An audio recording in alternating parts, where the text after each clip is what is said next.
Oluchi. I'm a medical laboratory scientist practicing in a state. Medical laboratory science is one of the oracles of modern medicine.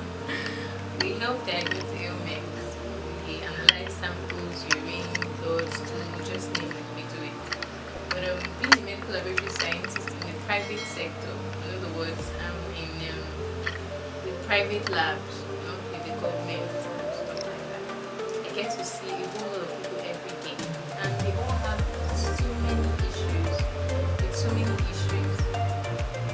In an effort to help them, an effort to help give a holistic approach to their treatment, or a holistic approach to diagnosing what their problem actually is. When I mean holistic, I mean emotional, psychological, not just their physical health. We talk to them, we engage them, we try to find out what the problem is, we try to find out if there's a trigger, something that causes the ailment to keep coming and keep coming and keep coming. We have cases where you have hypertensive people, and because their kids are acting out, that's why they keep having bouts of high blood pressures and all that. So you just engage them, you talk to them, and know where you can help them. I love to talk to people. I'm a people person actually. Most people will see me as a private person, but I still engage people enough to make sure I find out if there's something wrong with them, enough to make sure if I can help you in any way, anywhere at all, or either with words of encouragement, incentives, or just a pat on the back, or just a push in the right direction, whatever be the case, or even a listening ear. So I love to listen to people, I love to hear their problems, I love to see if I can find ways to make it better for them. On this particular day, we had this young girl, her name is Success. Success was brought in by a couple, a very young couple. I believe they were her parents, or they were not her parents, but we don't know, but the way they treated her would seem they were not her real parents. Success is 8 years old, and she came in with marks. She had been beaten all over her body, and she wasn't talking. She was a victim of abuse, sexual abuse, and because of the way her parents went about beating her and saying all sorts of stuff, she refused to speak up. So I excused her parents, took her into the office and spoke to her, told her everything would be fine, tried to talk to her, tried to let her know she was alright, nobody's gonna hurt you and all that. And then she opened up and told me what the problem was. Actually, Success had been abused when her parents were not around.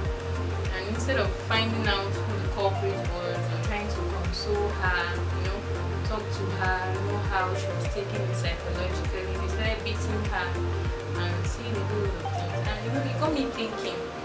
I was discussing with my friend when they left, and she said she too was abused, and I'm like, wow. She's somebody I admire, I'm telling you. She's beautiful, she's intelligent, she's working in her own field, she's God-fearing, she's everything you can think of in a virtuous woman, everything you can think of in a good woman, sound, mentally sound. So I was like, if she could handle this, Success can handle this.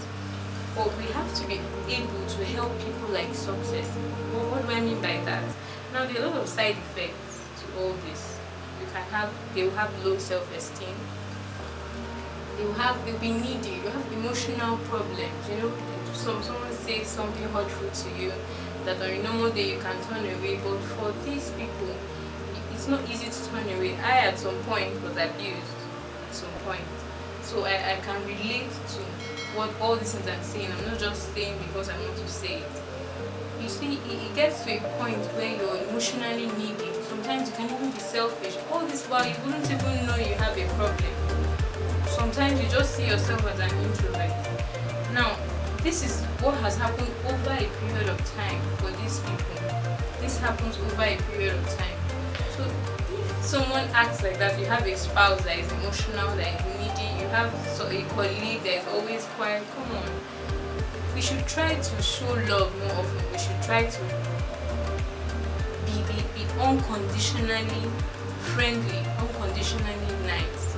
And besides all this, we should also try to bring God into every relationship we have. You know, the Bible says God is love. So if we are talking about bringing God into the relationship you have with your barber, relationship you have with your driver, relationship you have with your colleague at work, your junior colleague, relationship you have with that young girl on the street close to you, that's the only time the young girl can come close to you and say, oh, I have this problem. And because the person has observed you over time and seen that you're actually showing this God kind of love, this love that is unconditional, this love that is not hinged on who they are, it's not hinged on what they have done, but it's hinged on the fact that you love God and God has given you a command to love, and this person is also someone that was created by God. These things cause a lot of behavioral anomalies.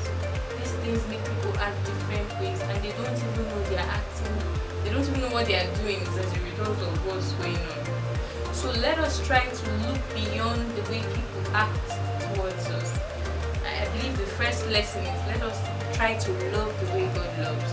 Let us try to be in relationships that reflect. The Bible says when Jesus was on the cross and he was about to give up the ghost, he told his mother, mother, look at your son. Pointing at the other disciples that were not his biological brothers per se. In other words, he was trying to tell us to bridge that gap. Bridge the gap.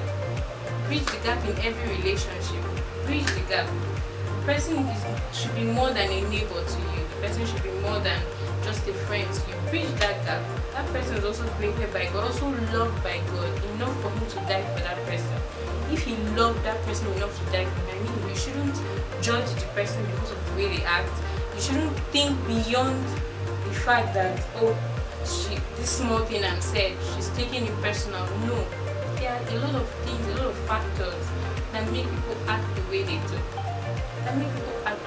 So if you don't love them unconditionally, if you don't speak to them the way you ought to speak to them, how will you get them to open up? How will you get them to heal? How will you get them to be better? I don't know if you're a success out there, or you were a success in the past, someone abused you, or you went through any kind of problems or any kind of thing that made you draw back, or that made you close a certain aspect of yourself. I just want to encourage you. Roses have thorns. Most people will tell you that a rose is the most beautiful flower. Roses have thorns.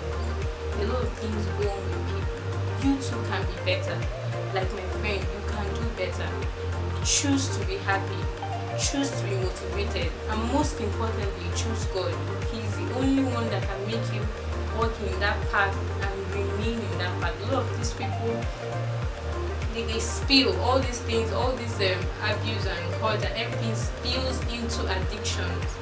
They become addicted and do a whole lot of stuff. And we, especially even Christians, we go about judging them. No, that is not the way forward.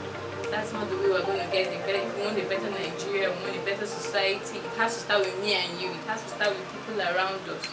It has to start with the way we look at relationships, the way we love people. If we can all love the way God loved, if we can all see the good in people, enough to help them open up to us, enough to help them to be encouraged, enough for them to be encouraged, to be inspired,